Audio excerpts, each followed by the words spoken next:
In Chicagoland and to the north, where they're still searching for suspects in the murder of a police officer. We still do not know who that officer is. Authorities have not released his name, though the county sheriff's department did just confirm that he did succumb to his wounds earlier today.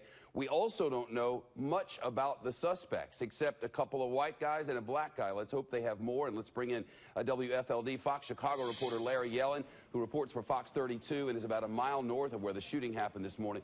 What's going on there, Larry?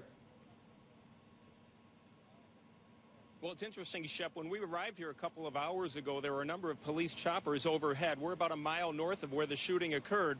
Those choppers are no longer here, suggesting that the focus of the search may have moved away from the location where the shooting occurred. We've heard from a township supervisor here that police are concerned that because of the tall grass, it's now September, of course, and a lot of rain they've had here recently, that these guys could be hiding out in some tall grass, may still be on foot in this neighborhood. Do you have any indication and any knowledge about the possibility of witnesses or anything else? From what we've heard through police this morning, it doesn't sound like there were any eyewitnesses. The officer was investigating a possible burglary.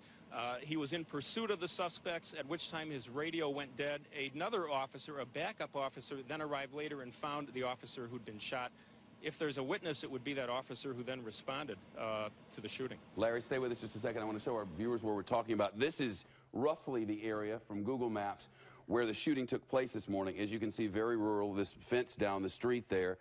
And this is the Fox Lake area in general. We've talked about it as more of a bed. And Larry, would you describe this as a bedroom community, a suburb, or how would you describe it? It's a suburb with a lot of commuters who work in Chicago, but at the same time, there are a lot of people in Chicago who come up here for August and September vacations. A lot of wonderful homes on the mini lakes around here, and one of the concerns is that these guys could have taken over one of these vacant vacation homes. They might be watching us on TV. Yeah, here, this is the Fox Lake area of which Larry is speaking, and you can see all these crowded streets just around, and so many of these, as we've been learning today all together, are weekend homes, which at least until Friday or so would be empty. Without a further description, Larry, police, unless these guys have held on to these things which we know were taken from the police officer, unless somebody saw something that we don't know about, they got some hard work ahead. I mean, how the hell do you know even where to start? It's going to be difficult, especially if they've split up. You know, one of the reports says that they have a police radio with them.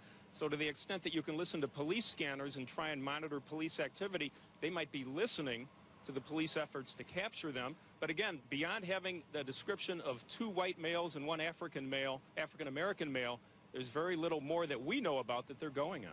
Well, Larry Yellen from Fox 32 for Chicagoland. They'll have updates throughout the afternoon and tonight on the news at 9. Well,